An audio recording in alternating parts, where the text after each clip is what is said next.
Just want to acknowledge all of you out there that are working on not passing down your generational trauma to your children, to your families, and how hard it is. It's easy to say, hard to do, hard to live. Many times because it wasn't modeled for us. Many times because we weren't mothered or parented the way that we wished we would have been, and we were parentified. And so there's a lot that we've had to learn in adulthood. So I just want to acknowledge that. Hola, hola. It's your girl, Erica from America. Welcome to the Confidence Chronicles podcast. This podcast is all about helping you stand in who you are. Stop giving a fuck what people think about you. Start standing as your fully expressed self. As you are, queen, as is. There is no filter needed. You are fucking awesome. And I am here to remind you, I'm a confidence coach, a business mentor, a speaker, an author, and I am obsessed with women standing up, showing up, and creating their confidence. And I cannot wait to dig into today's episode with you.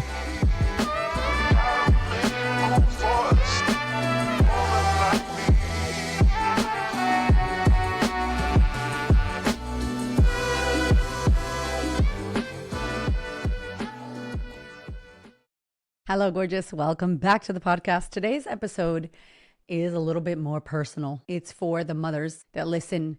And it's been a little while that I've shared something personally about my children or what's going on for me in motherhood. And I wanted to share it because last night when I was in the shower, I had a big cry. And it wasn't a cry of sadness. It was a self-acknowledgement cry. It was a, wow, I'm really proud of you. And more so than proud, I can feel and see the growth here and an honoring of self. And I think as mothers, we don't really have that many moments where we are proud of ourselves, where we're honoring ourselves, where we are, proud of the mother that we have become, where we can see our own growth. I think we have a lot of mom guilt. I think we're really hard on ourselves. And so in this episode, I really wanted to share something that's come up for me and hopes that it will support you. I colored my roots if you're watching this video. So there's a lot of black in my hair. I don't care. I like it. So anyway, let's get into today's episode. I want to preface with saying I am such a fan. I'm such a fan of you working on your internal world. I'm such a fan of you regulating your nervous system, which means not being frantic and neurotic and always on or fearful or that kind of feeling. If you don't know what nervous system work is, please go and check it out. It's very important, especially if you have had trauma in your life, in your childhood, in your adolescence, abuse, any of that. We're wired for things like this. And so it's a real battle for me has been a real battle for me to settle my nervous system, believe it or not, to not be frantic, to not be overly hyper aware. I'm still hyper aware. I wish when I got up to pee at night, I didn't think someone was going to break into my house and kill all my family. Like, why do I think this? I am up when I go to pee. I'm not like half asleep, all sleepy, where you're going to take advantage of me. If you come at me, my ass will pull out the one earphone that I have. I have a little earplug, the one. I only wear one. I will pull that shit out and I'm ready to fight. And it's like 3 a.m. or 4 a.m. and I'm just going to go pee. So I wish I wasn't hypervigilant, but all the trauma that I've had in my ridiculous past life experiences, I'm aware that my nervous system has taken a long time for me to regulate. And it's something I work on constantly. Okay. So I share that because I'm a big fan of us doing our internal work as people, definitely as parents, 100% as mothers who run businesses and have clients, 1,000,000% as a partner in a marriage or a long-term relationship. Like, as a human on planet Earth, I'm a big fan, but especially in those circumstances. And there is always benefit of doing your work when you have children because we do not pass on generational trauma. We are well aware that it ends with us and we commit to that.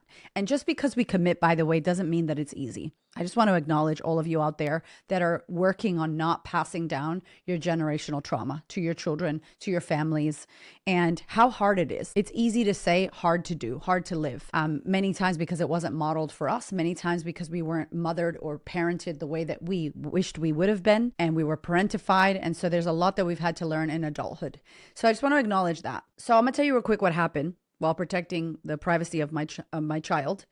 This is my eldest child. And he has been watching the World Cup. Anybody else's kids been watching the World Cup? For us in Australia, it was during the school holidays. He was watching the World Cup. And the school holidays, were like 2 weeks. My kids got 3 weeks off because we took an extra week to take them away to the snow, even though it wasn't snowing anyway. Side note. So they had like 3 weeks off of school. My little one really loves being home, and I feel like is a homeschooler. Like he's got processing, sensory, and I think he's so much better suited to not be in a normal school. Anyway, that's a side note we'll talk about later. So they were home for a long time, and the World Cup was on, and I was letting my son, who really loves soccer and wanted to set his own alarm and wake up at 3 a.m. or 4 a.m. or 1 a.m. or whatever for the games. It was mainly 4 or 5 a.m. So this happened. Now school is back on, and there's a game. It's a semifinal game. It's an important game to him. It's an important game to FIFA World Cup. And we were like, yes, fine. It's a school day. You can get up at 5 a.m., even though school's at 9 a.m., but you're going to be tired, buddy. And it's going to be rough. Like you might get frustrated on the playground. You might get, like, just be easy with yourself. And we put him to bed early. Fine. That night he came home, and that afternoon, and he was frustrated about school. He started crying, and I was like, you see what we said to you? Like, this is an example of your system is not regulated. You're tired, and small things are affecting you that wouldn't in the future. He understood. He agreed. By the way, I speak to my kids like they're little grown-ups, and we talk a lot. And if you are not a therapist or a coach, and you're like, I don't know how to say these things to my kid, Erica, go onto YouTube, TED Ed, not TEDx, but TED Ed, TED Education. There are so many videos around trauma and childhood and this. Like, I always find videos, even though I talk to them about this, I always find videos so they can visually see things, why you can't have too much sugar, what happens to your teeth and your cavities. Like, I literally just be playing videos on communication and how to not be passive aggressive to each other as brothers. Like, that will help you. It helps me so much playing videos for them that are appropriate for their age so that they can understand the concepts that I'm saying. But obviously, as a therapist and coach, I don't struggle with that because I understand things. But if you don't have that, please know that you can find some resources online. So anyway, I said that to him. He was like, yep, you're right. I understand. I'm like, cool. Had sleeps, had days. It was fine. Then there was another game. And this was also a 5 a.m. And I said, listen, we are worried about you waking up at 5 a.m. because of what happened last time. He was like, nope, don't stress. I understand. He got up. It was fine. We had a great day. But that night he had soccer. So not only is he tired, but now he's exerting himself physically. And he chose to watch TV instead of do his reading for 20 minutes. They read before bed every night for 20 minutes. And my son is like on the timer, like 20 minutes, right? So he had to do his reading. He chose TV. I was making dinner. I said, do you want to help me make dinner? No, I'm going to watch TV with daddy. I'm like, cool. So comes time for dinner. They have to go to bed. I need to do my reading. And at the time we were like, absolutely not. You're not doing your reading. And then you want to wake up for this game tomorrow. It's going to be too late. You need to go to bed. And he got so upset. When I tell you, he could not stop crying. It was full on. Like, I haven't had an experience like that with him for a while. And I think that he was tired, overtired and stimulated.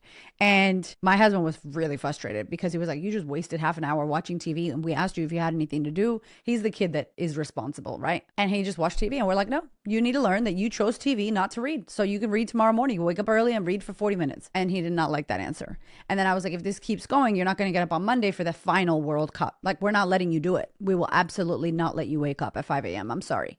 And he didn't like that either. And I was like, okay, that's not working. It just kept getting worse. And his brother's trying to sleep. He's screaming and crying. My husband, I'm like, okay, Hamish is done. You know, when you know if you got a partner, they're done. And you're like, okay, I'm gonna step in. By the way, it makes me emotional. As a Puerto Rican who grew up in a toxic ass environment, toxic. Even if I could tell that the person that I'm parenting with, my husband, my partner, is done, I wouldn't have been able to help him with the way I grew up. I would have been like, oh, we both gonna come at you, kid.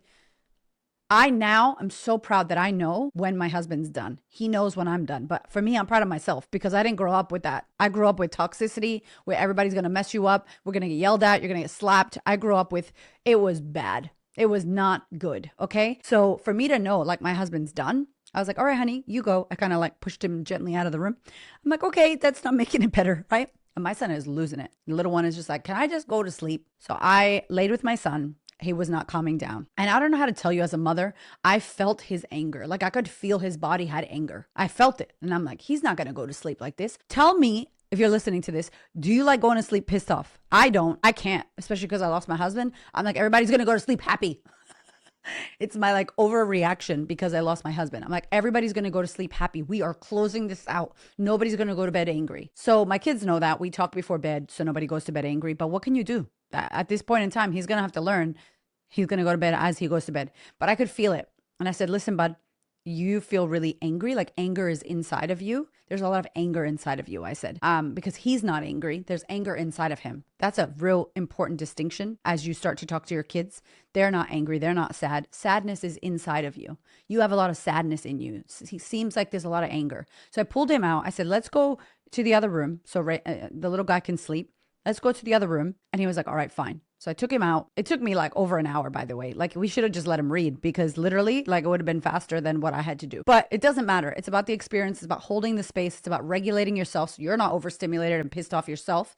And you can actually parent and consciously parent. And I felt like I was reparenting myself. It was such a gift, but I didn't see it until after when I was in the shower. And I was like, what did you just do? That was amazing. So I'm with my son. I closed the door because I don't want my husband to be like, why is he still awake? And I'm like, all right, buddy, it was pretty dark in the room. I said, there's some pillows. I want you to scream into the pillow. If you want to yell, even if you want to say a bad word. And he's 11. I was like, if you want to say a bad word in the pillow, you're not going to get in trouble. If you want to scream, if you want to like hit the pillows, like there were 2 pillows stacked up, big fluffy pillows. I'm like, put your head in there and just, ah. And then he was like, no, that's stupid. Like he didn't want to do it. He thought it was stupid. And so I was like, as an encourager, as a facilitator, I support women to release things at retreats and events and things.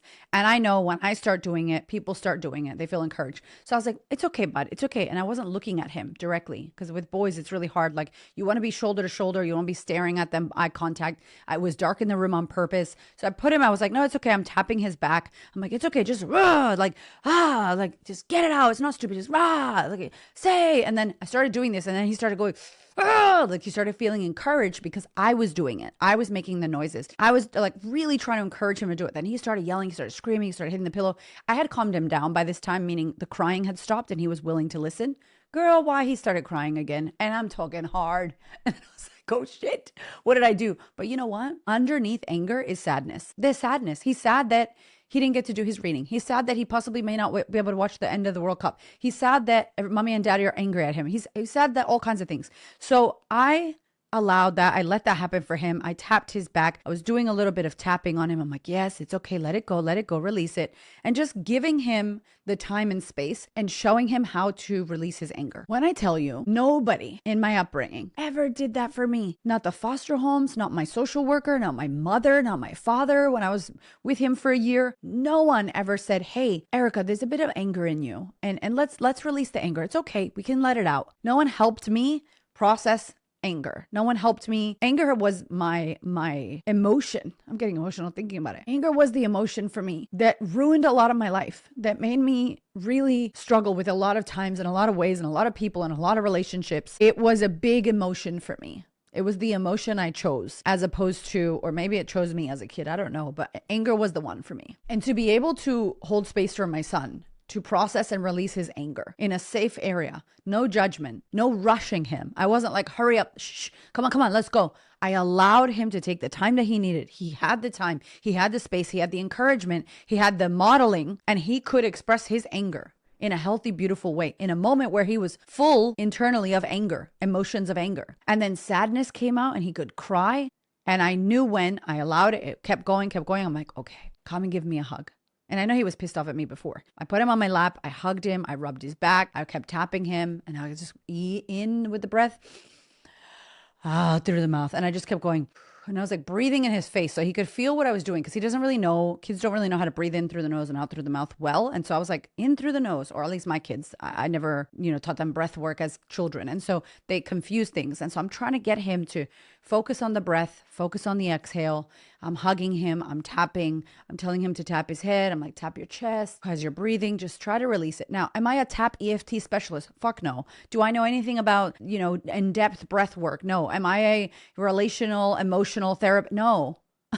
No, but I'm a mother. I'm a human. I am his mother. And I know that as people, we get emotions stuck in our bodies. And if I can help him to move, to dance, to shake, to cry, to scream, to punch, to jump up and down, whatever it is that gets that adrenaline and that those hormones out of his body, he thinks he's being chased by some animal. Something is happening. And we're going to put him to bed. Shh, go to sleep. He is not going to sleep well. There's emotions, there's hormones, there's His cortisol is up. His adrenals are up. He's frustrated, right? And so I wanted to share this with you because I think that when we are able to process our emotions, I know that when we are able to do our internal work and process our emotions and be safe and healthy with the way that we process them and the way that we exert ourselves and the way that we express ourselves. And if we have a healthy relationship with anger, if we have a healthy relationship with crying and sadness and expression and communication and holding space for ourselves, guess who you could do that for then? Your children, your teenagers, your older children, your younger toddlers. Like, I couldn't be with the tantrums when they were little. I'm like, oh my God, I'm getting so frustrated. And the tantrums would trigger me because I couldn't be with it. And I was just so proud of the growth that I had. I went and sat on the couch. I was gone for like an hour. And my husband was like, oh my God, I didn't even know. And I was like, I'm so proud of myself.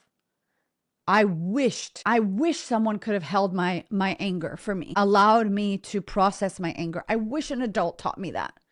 Like, I can't imagine how my life would be. I'm so happy that I am his mother. I'm so happy that I've done the work I've done and I continue to do the work. I have so much more work to do. I'm like, y'all, I'm telling you, like, I hope you understand. I am not healed. It is healing. I am working on myself continuously. Things come up for me all the time that I'm like, oh, I gotta deal with my mother stuff. Like, my mother's still, fuck me, Margarita Ortiz. It's still there for me. Ugh, I can't even talk about it. That's a whole other podcast. How many podcasts have we done about my mother, guys? A lot. We've done a lot. And y'all love those. You be in the comments because you also have mom issues.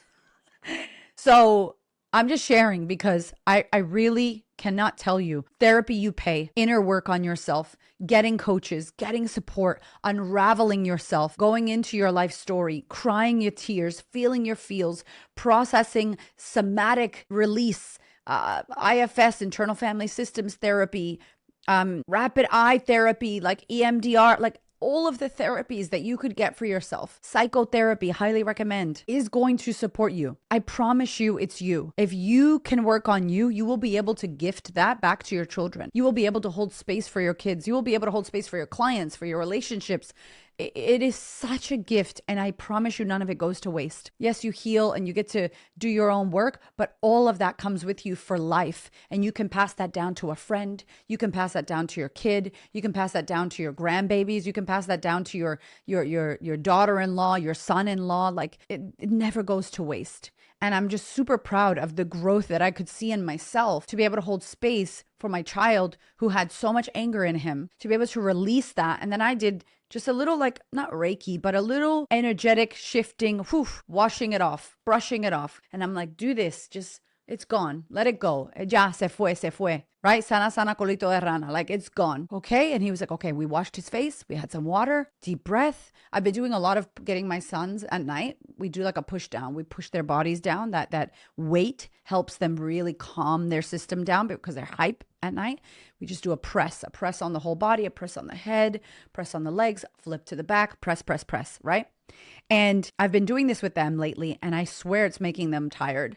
They put their hand on their heart and they put one hand on their forehead, and I make them close their eyes and take a deep breath in through the nose and exhale through the mouth. And I make them with their eyes closed do that 3 times before bed. I promise you every night I get a yawn, and we're in bed now. Now it's 10 zone. Now we're going 10 miles an hour. Now we're going 5. Now we're going 3. All right, it's time for bed. And it really settles them. And it's something I do in the morning when I wake up. I do a little scan on my body. I'm like, good morning. Hello, body. How is the heart? How is the tummy? How are the legs? So if I'm doing that, again, why wouldn't I do that for my children? And I wanted to share that with you because as we work on ourselves, we impact them so much. I hope that this has served you. I'll continue to share. Let me know if this was useful. I'll continue to share ways in which I'm utilizing my own therapeutic practice and what I'm learning for my children, because I think that we can only hand over what we know. You want your kid to be more confident? You have to be more confident. You want your kid to be more regulated? You have to be regulated. They do not listen to what we say. They model who we are being. It's a hill that I will die on forever because it's so true. Anyway, I love you. I hope you have the best week, and I'll talk to you soon.